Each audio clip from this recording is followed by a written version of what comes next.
नमोस्तु गुरुदेव। हर बार एक नई उल्लास और नई उम्मीद लेकर आने वाला व्यक्ति किसी न किसी वजह से पीछे रह जाता है। तो गुरुदेव ऐसा क्या करे कि मंजिल ना सही, रास्ता तो सही मिले। बहुत अच्छी बात है। क्या करे ऐसा कि मंजिल न सही, रास्ता सही मिल जाए। बहुत अच्छी बात है। सबसे पहले अपना रास्ता का चुनाव ठीक तरीके से करो और आत्मविश्वास से भर करके जियो। सकारात्मकता अपने जीवन में जगाओ और परिश्रम जी तोड़ करना शुरू कर दो। हम रास्ता तो पाएंगे ही, मंजिल भी पहुंच जाएंगे। नमोस्तु गुरुदेव। ओछी सोच और पाँव की मोच व्यक्ति को आगे नहीं बढ़ने देती है, तो अच्छी सोच को ऊंची सोच कैसे बनाएं? देखिए, बहुत अच्छी बात है। ओछी सोच और पाँव की मोच व्यक्ति को नहीं बढ़ने देती। ओछी सोच को ऊंची सोच कैसे बढ़ाएं? सबसे पहले ये देखें कि पाँव की मोच कब होती है। तो पाँव की मोच कब आती है? जब हमारे पाँव गलत तरीके से बढ़ जाते हैं। अगर पाँव सही तरीके से रखे जाए तो पाँव में मोच नहीं आती। इसी तरह ओछी सोच उनकी होती है जिनको जीवन को देखने का तरीका गलत होता है। यदि वो अपने जीवन को देखने का तरीका बदल दे तो उनकी ओछी सोच ही ऊंची सोच बन जाएगी। समझ गए? नजरें तेरी बदली तो नज़ारे बदल गए। नजरें तेरी बदली तो नज़ारे बदल गए। किश्ती ने बदला रूह तो किनारे बदल गए। बस, तो नजरें बदलनी है तो हम ओछी सोच से भी बचेंगे और पाँव की मोच से भी बचेंगे। नमोस्तु गुरुदेव। जब मृत्यु निश्चित है तो फिर हम सभी उससे क्यों डरते हैं? कि लोक में आश्चर्य क्या है? तो युधिष्ठिर, भीम, अर्जुन, नकुल, सहदेव किसी को समझ में नहीं आया। पर युधिष्ठिर जी ने इसका जवाब दिया था, किम आश्चर्यम। तो उत्तर दिया था, अहन्नहन्नि भूतानि गच्छन्ति यम मंदिरम शेषा जीवित मिच्छन्ति किम आश्चर्य मतः परम। रोजमर्रा के दिनों में हजारों लोग मौत के मुंह में समाते हैं और बाकी लोग जिंदा रहना चाहते हैं। इससे बड़ा आश्चर्य इस दुनिया का और कोई नहीं। नमोस्तु गुरुदेव। भगवान महावीर स्वामी और गौतम बुद्ध में क्या समानताएं और क्या असमानताएं हैं? भगवान महावीर और बुद्ध समकालीन थे और दोनों ने अहिंसा का प्रवर्तन किया। लेकिन भगवान महावीर के अहिंसा के दर्शन में और गौतम बुद्ध के अहिंसा के दर्शन में बड़ा मौलिक अंतर है। भगवान महावीर ने अहिंसा अनेकांत के जिस सिद्धांत का प्रवर्तन किया और दार्शनिक रूप से नित्य परिणामीवाद का सिद्धांत दिया, जबकि बौद्ध दर्शन क्षणिकवाद का समर्थक है और उन्होंने मध्यम मार्ग का प्रवर्तन किया। उनके यहाँ करुणा की बात की जरूर गई, लेकिन कालांतर में अनेक प्रकार की हिंसा को स्थान दे दिया गया। उस हिंसा के अंतर्गत आज बौद्धों में बहुत सारे लोग मांस भक्षण आदि भी करते हैं। दोनों में बहुत सारी दार्शनिक असमानताएं हैं, पर हाँ, ये कह सकते हैं कि दोनों परंपराएं अहिंसा पर विश्वास करती हैं। नमोस्तु गुरुदेव। कहते हैं कि सम्यक्त्व के साथ मरण करने वाले जीव का जन्म स्त्री पर्याय, नरक या त्रियंश गति में नहीं होता। तो गुरुदेव, क्या सम्यक्त्व की महिमा मात्र एक भव तक होती है या अनेक भवों तक इसका प्रभाव रहा है? सम्यक्त्व की प्राप्ति का मतलब है मोक्ष की टिकट पाना। आइए, मोक्ष की टिकट जो होती है ना, वो तो मिल गई, सीट भी आरक्षित हो गई, पर कुछ लोग हैं जो डायरेक्ट मोक्ष में चले जाते हैं और कुछ लोगों को लंबा समय लग सकता है। सम्यक दर्शन को प्राप्त करके लोग तद्भव में भी मोक्ष जा सकते हैं, और अगर लंबा समय लगे तो अर्धपुद्गल परावर्तन काल भी हो सकता है। सम्यक दर्शन को प्राप्त किया और सम्यक दर्शन हमने धारण करके रखा है, तो आगामी जो भी पर्याय मिलेगी वो वही पर्याय मिलेगी जहाँ मोक्ष मार्ग की अनुकूलता है। जहाँ मोक्ष मार्ग की अनुकूलता नहीं है, ऐसी अवस्था में सम्यक दृष्टि उत्पन्न नहीं होता। समझ गए? तो उसका मोक्ष मार्ग पुष्ट होता है, लेकिन वहाँ जाकर उस सामग्री का वो कितना उपयोग करता है ये कोई सुनिश्चित नहीं। वहाँ जाकर वो भटक भी सकता है। कोई जीव यहाँ से सम्यक दर्शन के साथ जाकर अगले जन्म में जन्म ले लेकिन वहाँ जाकर के बिगड़ भी सकता है, और इतना बिगड़ सकता है कि वो निगोदिया में भी जन्म ले ले और लंबे समय तक भटकता रहे। लेकिन एक न एक दिन वो रास्ता पकड़ेगा और अपना कल्याण करेगा। उसका पूरा संसार जो अनंत सागर है वो एक चुल्लू में परिवर्तित हो सकता है। नमोस्तु गुरुदेव। कहते हैं कि संसार में प्रत्येक जीव किराए पर रहते हैं, तो फिर लोग तेरा मेरा क्यों करते हैं? सबको पता है कि सब किराए का अपना कुछ नहीं है, फिर भी मेरा तेरा क्यों करते हैं? यही तो हमारा अज्ञान है। जिसे जीवन की इस वास्तविकता का बोध हो जाए, उसका मेरा तेरा पल में छूट जाए। लेकिन पूरा जीवन बीत जाने के बाद भी लोग मेरा तेरा ही करते रहते हैं, समझ नहीं पाते क्या मेरा है क्या तेरा है। मैं 2 लाइनें कहूँगा, न तेरा है न मेरा है, न तेरा है न मेरा है, जग चिड़िया रैन बसेरा है। न तेरा है न मेरा है, जग चिड़िया रैन बसेरा है, जिसे आज तू अपना समझे, जिसे आज तू अपना समझे, सुबह शाम का डेरा है। न तेरा है न मेरा है, जग चिड़िया रैन बसेरा है। नमोस्तु गुरुदेव। विश्वास, यश और कीर्ति उस चिड़िया के समान है जो थोड़ी सी आहट से कब उड़ जाए पता नहीं। तो गुरुदेव, ऐसा क्या करें कि हम इन्हें जीवन में हमेशा बनाकर रख पाए? विश्वास, यश और कीर्ति उस चिड़िया की तरह है जो कब उड़ जाए पता नहीं। उसका बहुत सरल तरीका है, उस चिड़िया को घोंसला बनाने का अवसर दे दो। कदाचित उड़ेगी भी ना तो फिर से आएगी, समझ गए? तो अपने विश्वास को, अपने यश को और अपने कीर्ति को कायम रखना चाहते हो, इस चिड़िया को अपने अंदर घोंसला बनाने का अवसर दो।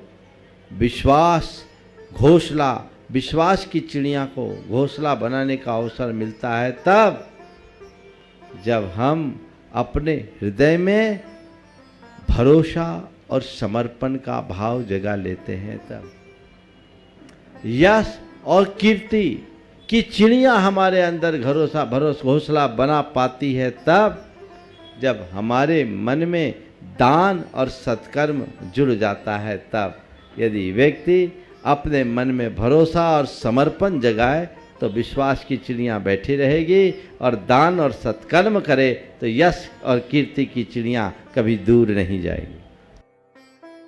नमोस्तु गुरुदेव। यदि कोई श्रावक बिना परित्याग के अपनी इच्छा से ही रात्रि भोजन नहीं करता है, तो गुरुदेव, क्या ऐसा करने से वह रात्रि भोजन के दोष से बचता है या नहीं? देखिए, रात्रि भोजन नहीं करने वाला पाप से तो बचता है, लेकिन तुम तो व्यापारी हो, है ना? बैंक में रुपया रखते हो, बैंकों में तो रुपया ट्रांजैक्शन तो बैंक ही के थ्रू होता है ना, हाँ? बैंक में पैसा जमा करते हो, एफडी भी होती है, सेविंग्स में भी होते हैं और करेंट अकाउंट भी होते हैं, अलग अलग अकाउंट होते हैं। इंटरेस्ट किस में मिलता है? तो क्या हुआ, आपने एफडी में रुपया रखा, आपको 45 दिन के लिए भी रुपया रखोगे, 45 डे है ना मिनिमम, 45 डेज के लिए भी आपने अपना पैसा जमा किया तो आपको उसका कोई ना कोई इंटरेस्ट मिलता है। और ऐसे आप करेंट अकाउंट में 10 बरस रुपया रखे रहो, कोई लाभ मिलेगा? अब तो सुनते उल्टा सर्विस टैक्स भी लगता है। अब आप बताइए, आपको इंटरेस्ट किस लिए मिला? बैंक में पैसा रखने से मिला या न उठाने के संकल्प से मिला? तो बस रात्रि भोजन या कोई भी नियम का फल तब मिलेगा जब संकल्प सहित उसे छोड़ो। जब करते ही नहीं हो तो प्रतिज्ञा लेने में क्या संकोच? नमोस्तु गुरुदेव।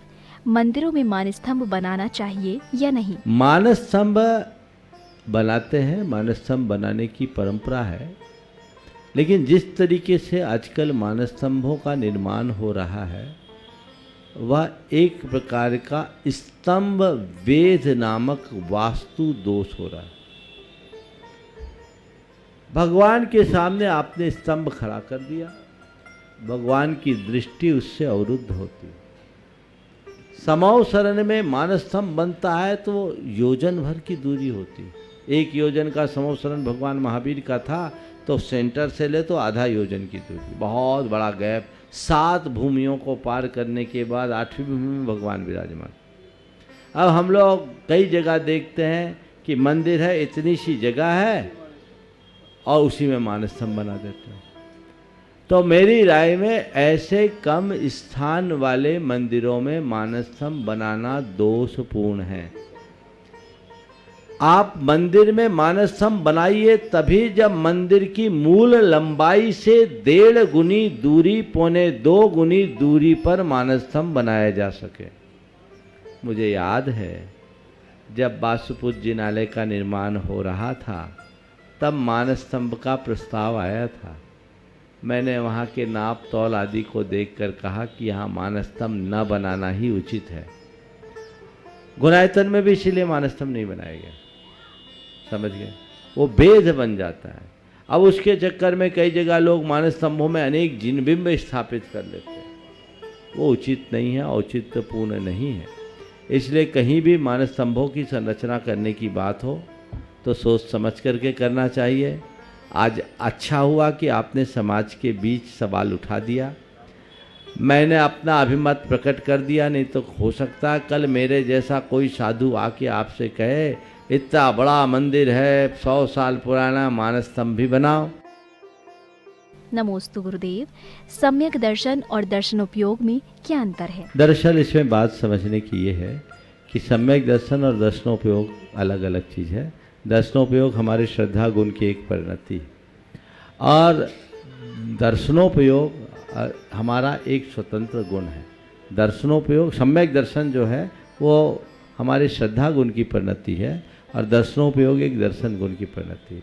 दर्शन का मतलब होता है सामान्य का अवलोकन, और जहाँ सामान्य होता वहाँ कोई विकल्प नहीं होता, और जब हम ज्ञान में आते तो विशेष आता, वहाँ विकल्प हो जाता है। इसलिए जब हम सामान्य बने रहेंगे, निर्विकल्प बने रहेंगे। इसलिए कहीं जाओ विशेष में पढ़ो मत, सामान्य दृष्टि से देखो, सदैव निर्विकल्प रहोगे। नमोस्तु गुरुदेव, जब भगवान को भी समस्त कर्मों को नष्ट करने के बाद ही मोक्ष प्राप्त हुआ है, तो फिर उनमें ऐसा क्या आकर्षण है कि अपने आप को सर्वश्रेष्ठ कहने वाला इंसान भी उनके आकर्षण से बच नहीं पाता? देखिए, किसी के प्रति कोई आकर्षण उसके पुण्य से होता है, ये बात सही है, पर केवल पुण्य का ही आकर्षण नहीं होता। आपने बात सुनी पर उसके बाद कही हुई बात को शायद आप भूल गए। पुण्य के साथ प्रताप भी होता है, समझ गए? तो पुण्य तो जब जीवन काल होता है तब है, प्रताप परोक्ष में भी होता है, समझ गए? सूरज उगता है, अस्त हो गया, फिर भी अभी उसका प्रताप दिख रहा है ना। ऐसे ही महापुरुष जो महान तपस्वी होते हैं, जिनका प्रबल पुण्य होता है, प्रताप भी होता है, वो उनके जीवन काल में भी होता है और इस दुनिया से चले जाने के बाद भी होता है। मोक्ष में चले गए तब भी है।